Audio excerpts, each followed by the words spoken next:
The following program is an interview from the Cardiff Electric podcast. The views expressed do not necessarily reflect the opinions of Cardiff Electric or Adam Goldstein TV. This interview is for entertainment purposes only.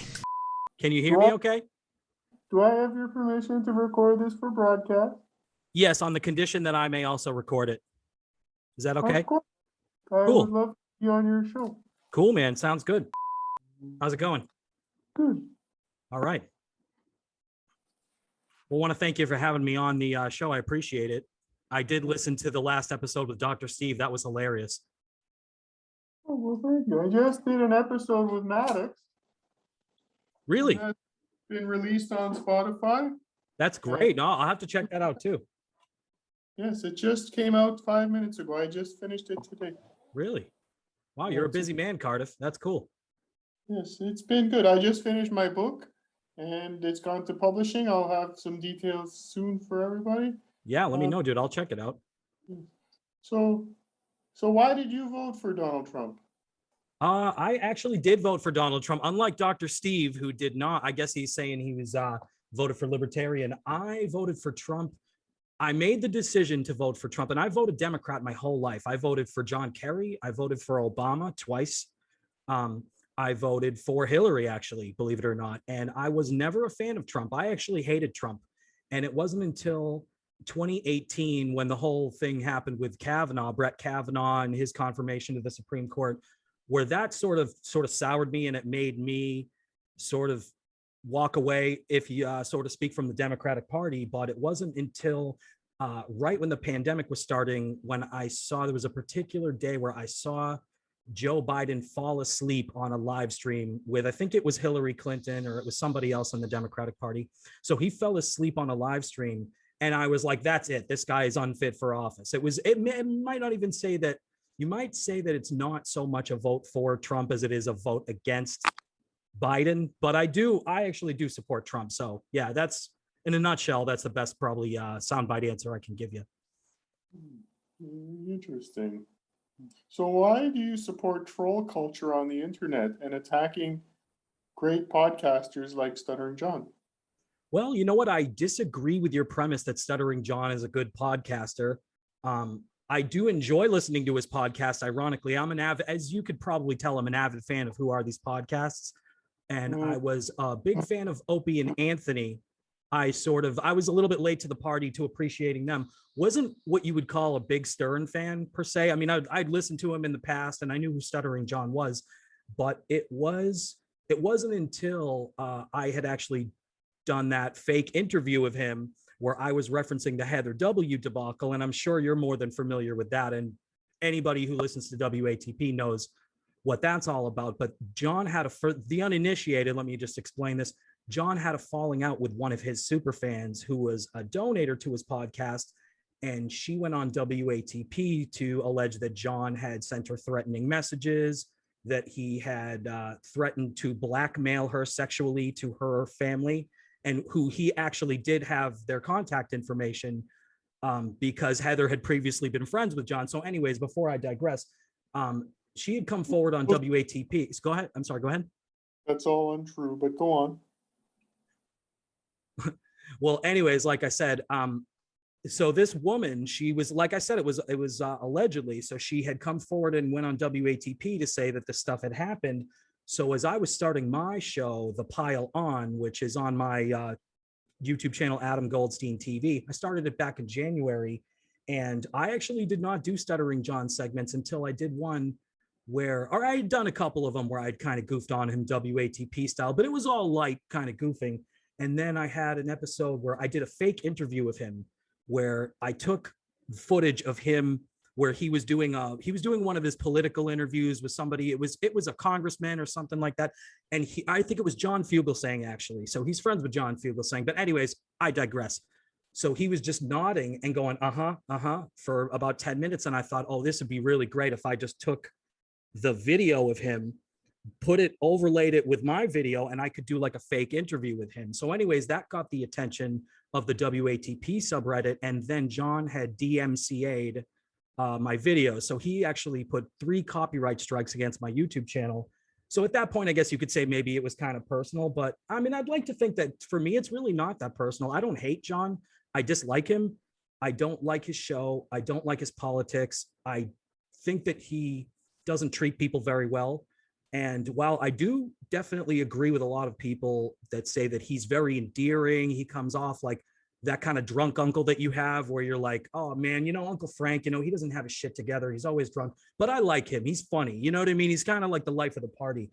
So I really honestly just find my main reason for making fun of John, and I got to be honest, I love to give myself credit, but to be truthful and fair, it's easy to make fun of him and it's really fun. It's easy. And here's the fun part. It's easy. What's the matter?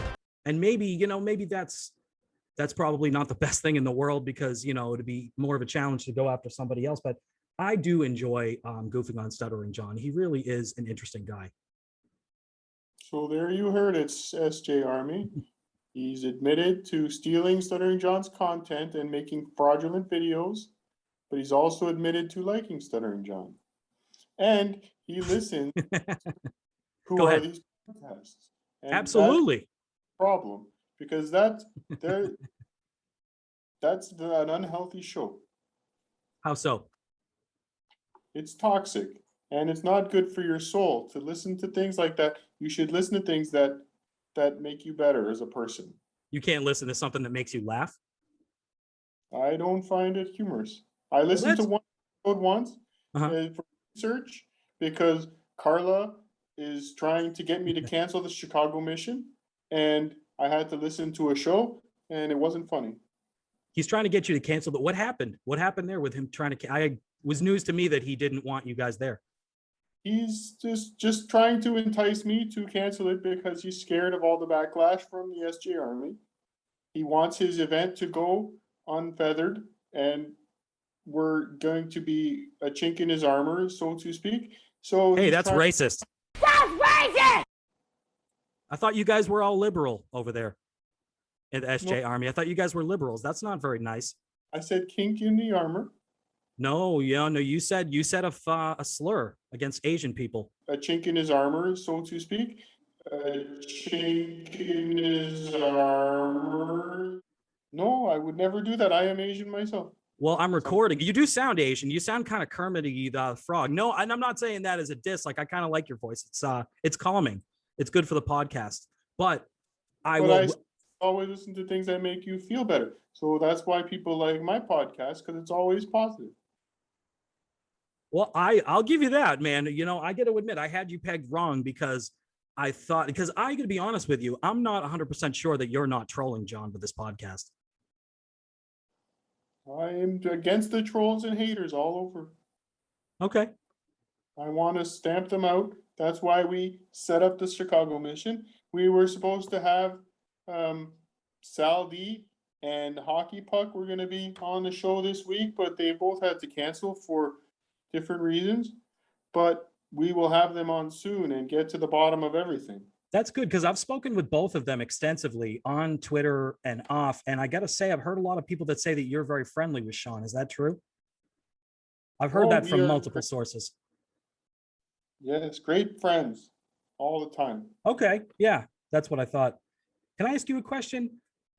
How am I going to be subject to prosecution as you have said in Twitter DM when I first spoke with you? I actually admittedly was tweeting the wrong. There is a fake Cardiff electric account out there.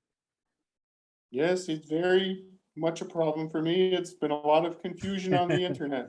It caused a lot. I got to admit, it went right over my head because I was tweeting at him thinking he was you. Then I got a DM from you that said I could be subject to prosecution. What law have I broken? The fake Twitter names law. What? Fake Twitter names? I don't have my legal counsel on the phone right now, but I was advised that if you were endorsing a fake Twitter name, you could be prosecuted. Well, I certainly don't want that to happen. So can I go on the record right now and say that I disavow that fake Twitter account? This would be the best forum to do such a disavowance. Good. Good. Okay. All right. Well, that's a big load off of my mind. Thank you, Cardiff. Can I ask you another question if you don't mind? I know it's your show. I just figured maybe we could go back and forth a little bit if you don't mind. What motivated you to start this podcast? Because I'm a rolling with it kind of guy. Sounds good. What motivated you to start the podcast? Well, really, I wanted to help Stuttering John stamp out the haters and trolls. He's constantly trying to build his brand and build his show, and there's people on there, I think fueled by Carla, that want to shut him down and take him down, and it's unfair. He's great. He's done so many things. He's written books. He's been on network television shows. He's been on national radio. He's been on music bands, and people like Carla who are jealous, obviously, who want to take him down. So they send all the minions after him, and it's unfair. It's jealousy, and I'm going to stop it. It's not good for the world. Well, how do you think you're going to be able to stop it yourself? I'm getting the word out, and I'm establishing the SJARMY, and we're building and growing in numbers every day, and we're going to stamp it out, just like COVID-19. You know, we're going to get vaccinated, and we're going to vaccinate the world against haters and trolls. They're coming out with a troll vaccine? That's what the SJARMY is. Nice. I didn't know if there was like an actual vaccine, like a Johnson and Johnson vaccine for the trolls. I was going to ask you, but that was something we were going to have at the Chicago mission. But as I said, we were very close to coming to an agreement with Carla to cancel the Chicago mission. But more to come later on that. Okay, all right. I was going to ask you, I really enjoyed your recent episode with Dr. Steve. It was really good. I just wanted to say, do you have any idea why John might have turned down Dr. Steve's offer to appear? I do not know. I am not as close as me and John are. We're not that close where we share our show insider information. Oh, okay. Well, I guess what had happened is, and the word on the subreddit was that Dr. Steve had reached out to John and offered him, I don't know the specific dollar amount. It might have been like $500 or $800 to appear on WATP, but to have sort of a neutral thing where Dr. Steve would be sort of like a moderator, and then you could have Carl and you could have John, and they could have like a roast battle. And they offered John the money, and at first it sounded like he had accepted it, and then he didn't accept it. I have to admit, though, I don't know the full, I probably should have done my research on the full details of that. I didn't know if that was something you could enlighten me on, but that's okay if you don't know about that, because I don't either, to be honest with you. If I could speculate, Sure. Stuttering John is not for sale.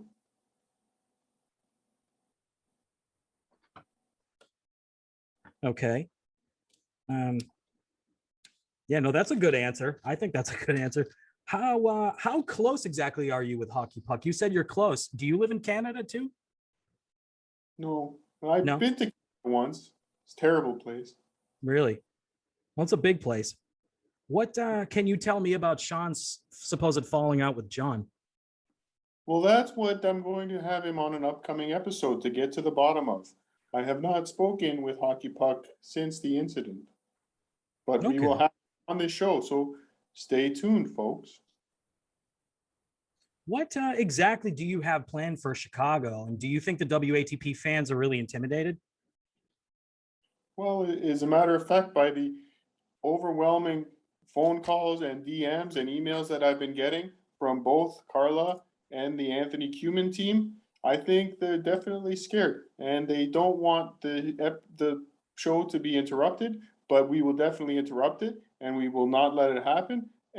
But like I said, we're close to a negotiated settlement. Okay. I have a question for you, and this is a Twitter. We have had this conversation, but I just wanted to enlighten people. So you had said there was a tweet that you had put out there where you had said that you met with all the members of the SJARMY, and then I said pictures or it didn't happen, and you said, well, we don't talk about private operations or whatever. But why would you go on Twitter and discuss it? Like, why wouldn't you just keep all of this under your hat?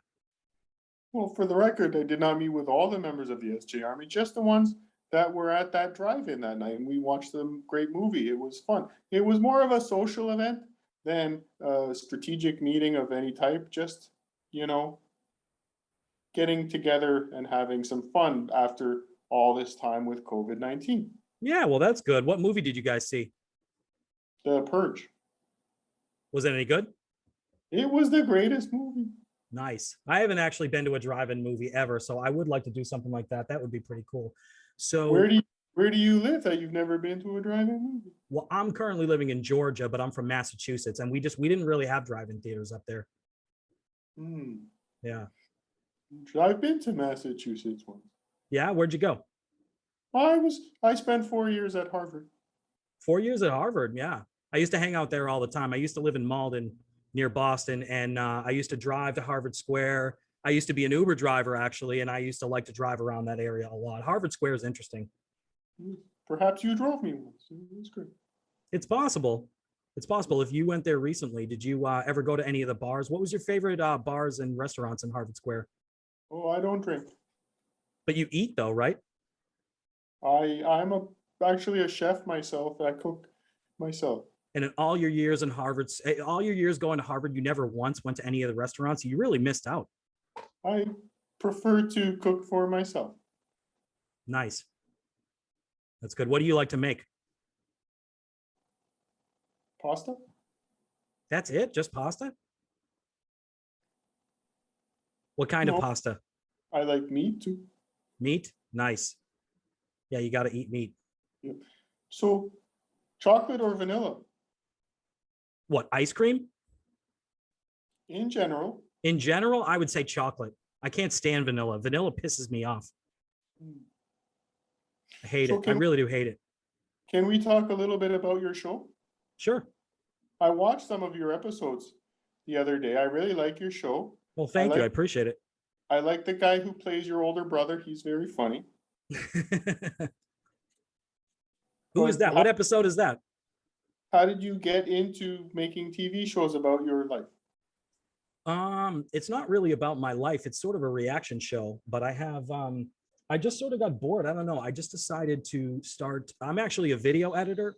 So I was doing a lot of video editing on Final Cut for my clients, and I was doing these web ads. And so I started goofing around. I actually had a YouTube channel before this where I would just do vlogs and travel vlogs, and I would do it all on my phone. So now that I had a computer with Final Cut, I started to do a more structured show, and I thought it would be cool to do sort of like a talk show, but have it be sort of like a reaction show. And a lot of people are doing those nowadays. And I actually, like I said, when I started the pylon, I did not do, the first episode was just one segment. It had nothing to do with Stuttering John or podcasters or anything like that. But I had just decided that, and I'm sorry, I'm not really that great live, like off the cuff, but I just decided to do a couple of Stuttering John reaction videos. And I thought to myself, you know what? This is easy. It's easy. And here's the fun part. It's easy. What's the matter? To pull like you could pretty much take video from any Stuttering John segment and make it interesting, because he's one of those people that if you're going to do a reaction video or commentary or like that sort of roast type of show like WATP is, if you're going to do that type of show, John is amazing. He's a really great subject because he's goofy. And I'm not even trying to be mean here. I'm just being objective. He's a goofy guy. His show can be, I feel like I wouldn't want to watch his show, but to do a commentary show where you kind of make fun of it, it's easy because he does not edit his show. He doesn't have a producer. He regularly contradicts himself. There's a lot. And another reason is I'm a babbling idiot. I noticed that there's a lot of interest in Stuttering John's show now because of WATP. So I thought to myself, you know what? If I did some segments about him and then and I was able to post it on the WATP subreddit, maybe I can get a couple of fans to come over here, build a little bit of a small audience. So that actually worked out. I never really thought John was going to react the way that he did. And so I have to say, listen, I can make fun of John. I can do segments about him. I can do my show or whatever, but I have to admit, Stuttering John has helped my show probably more than anybody. I mean, Carl definitely helped me. The WATP thing helped me, but I really honestly do owe John for my even having a show, honestly, Did I lose you? I didn't know that you covered Stuttering John on your TV show. Okay. That's been great. So thank you. Yeah, thanks. Questions? I mean, I asked you a few earlier, so not really, other than the fact, are you going to continue? Are you planning on continuing to develop the Cardiff podcast? Because I'm a fan. I have to admit, I really did think that you were Stuttering John.